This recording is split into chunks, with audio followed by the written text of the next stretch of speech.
Let me ask you a very basic question. Science, from scientia, in Latin, meaning knowledge. I didn't take Latin, but I'll take your word for it. Is it better to know or not to know? I think, well, my blunt answer is it's better to know. All right. But that is debatable, though. Well, I said it's my answer. Yeah. I mean, somebody else might have a different answer. For instance, Oedipus might have a different answer. Yeah, I mean, I think... Is knowledge always a good thing? I have to say yes. Why? Because it empowers you to react and possibly even to do something about it if something about it needs to be done. Okay, but who we are is what we know, right? Part of who we are is what we know. And our identity is often based on how we see the world. Yes, and our personality for sure. And if we learn something that does not jive with how we think about the world, won't we have to re-examine who we are? Yeah, it could mess you up. Yeah. Once again, I'll go back to Oedipus. He plucked his eyes out rather than know anymore. Yeah, well, people back then, they did stuff like that. Yes, people back then, not people today. So I think there are people who would not know, who would rather. I remember the old days. I don't know if it still happens. A doctor would find out if you had cancer, they wouldn't tell you.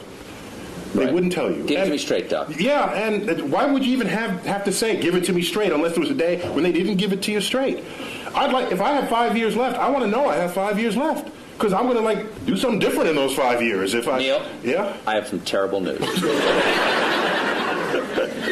But there are some people who don't want, there are some people who don't value science. And if they don't value science, are they valuing ignorance? Yes, but I will not pass judgment on them. What I will say is, if they are at maximal comfort in their ignorance, fine. Except that they will not be the participants on the frontier of cosmic discovery. They will be disenfranchised. Hello? Hello? I'm sorry, I've got a phone call. Hello? Sorry, I have to take this. Hello? My mic isn't working? Hello. Now who's in control? So they won't be in control of the next. They won't be participants. No, they won't. Not only will they not be on that frontier making any discoveries, they're not in a position to enhance their life for having access to those discoveries themselves. Can knowledge ever be a bad thing? I don't think so. What about actions that knowledge takes us to? Do you think that Oppenheimer, when the bomb went off, and he said, "I am become death, destroyer of worlds," do you think he perhaps questioned for a moment whether the knowledge they achieved that led to the creation of the bomb perhaps should have been left undiscovered? Do you know what he said in response to those kinds of questions? Yes. He said, because people said, have you usurped the power of God? Have you? And he said, if God didn't want this power to be there, he shouldn't have put it in the atom in the first place. Kind of an interesting point, I think. Well, what he's saying is that the world is accessible to us. So would you say, don't smelt the ore and make iron and make a sword out of it because you could cut yourself? Back then, that's the counterpart statement from the Iron Age. And if you were around back then, you'd be sitting in this chair saying, don't make the sword, because you'd unleash evil on the world. Okay, I'll step back from don't make the sword. How about don't lick the flagpole in February? Yeah, you will learn something. You will learn something, but at a price, Neil. That'd be data. It's a data cost. It is. Yeah. There is a data cost for that, isn't it? Yeah. Also, Adam and Eve. They ate of the tree of knowledge of good and evil, and they paid a price. Yeah. So God does put things into atoms he doesn't want us to know about. Yeah. However, I think Yes? I don't want to blame the knowledge. I want to blame the behavior of people in the presence of the knowledge. So maybe we need better knowledge management. Do you think that scientists go? You can applaud him. He's the hero. Well, how about this? Do you think that scientists should be allowed to do anything they can?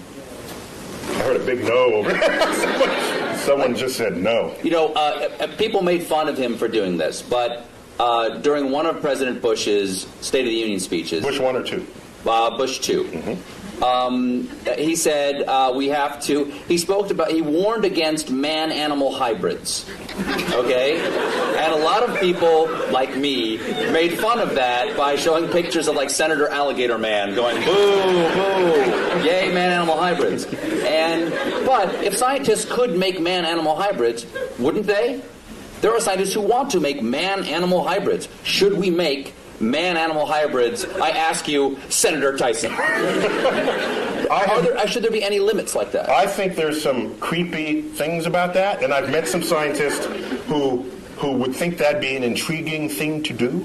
Yes. Okay? I think we as a society, as a democracy, what we should do is come to some understanding of what the prevailing social mores are. And no, science should not cross those barriers. And by the way, scientists are often ones to try to prevent that. Einstein among them, for example. He didn't want to make the bomb after he first told Roosevelt he should make the bomb. He changed his mind because his conscience, his moral conscience, descended upon him. Scientists are not without moral code here. So as a culture and as a society, we decide what should be the prevailing cultural mores, and I think we should all be beholden to those. What do you think of the portrayal of scientists in movies? Because often, for instance, the scientists who make the Terminator, they're the bad guys. Scientists lead us to the Terminator, or they create the superbug that wipes out the world, or they enrage the monster at the bottom of the sea. When you part the curtains and at the bottom of all of that, there's a politician funding that research.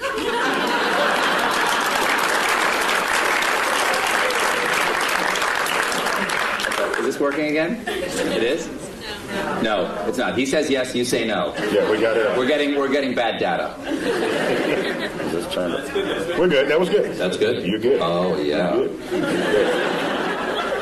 good. So scientists don't lead marching armies. Scientists don't invade other nations. Scientists, yes, we have scientists who invented the bomb. Yes, but somebody had to pay for the bomb, and that was taxpayers. That was war bonds. There was a political action that called for it. So everyone blames the scientists. We are collectively part of a society that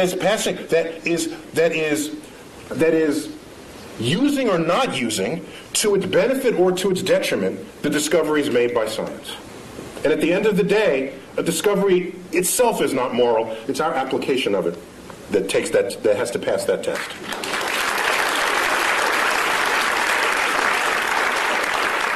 Would you agree that there's a distrust of science on a certain level in our country? I mean, unless it's, going to grow my hair back. Yeah, the right. Science... Or do other things to your anatomy, yes. Right, exactly. Yes. Science, exactly. Yeah. Science, I've gotten those emails. Science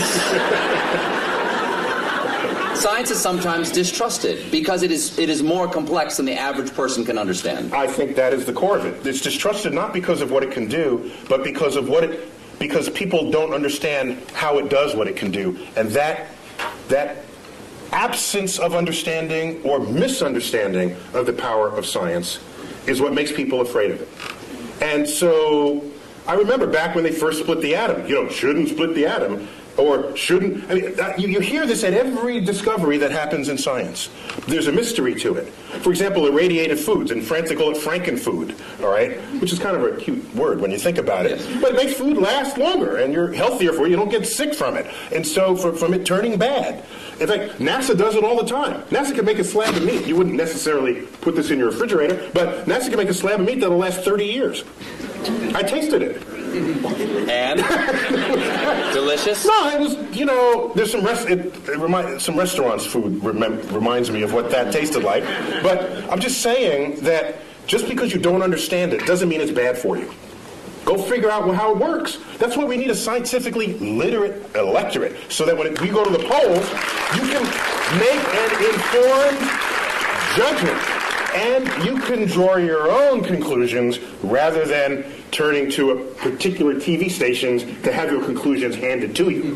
Now, you know Arthur C. Clarke. Comedy Central accepted. Exactly. Okay. You know Arthur C. Clarke's famous dictum about sufficiently advanced technology. Yes, it is. Arthur C. Clarke had several laws of culture and the world, one of which was any sufficiently advanced technology is indistinguishable from magic. So, if something gets too complex for the average person to understand, it's magic. It's like magic. And you have powers that I don't trust because I don't know what you're going to do with it next. Whereas if you understood how it worked, you'd say, "Hey, give me one of those." I mean, that's how that would work. That's how that plays out. Do you think that's where the debate over? I think that's where the debate over evolution and creation science comes. Is that the complexity of evolution is so grand that it is hard to conceive of how the incremental changes come. And once something becomes so complex that I can't understand it, there's nothing between that and God saying, let it be. Well, one of the beauties of evolution is that complexity does not come about from complex ideas. The ideas are actually quite simple. And you can show on a computer how those simple forces can generate complexity given enough time and enough variation in environment, which is just what the history of the Earth supplies. So science literacy is an important part of what it is to be an informed citizen of society.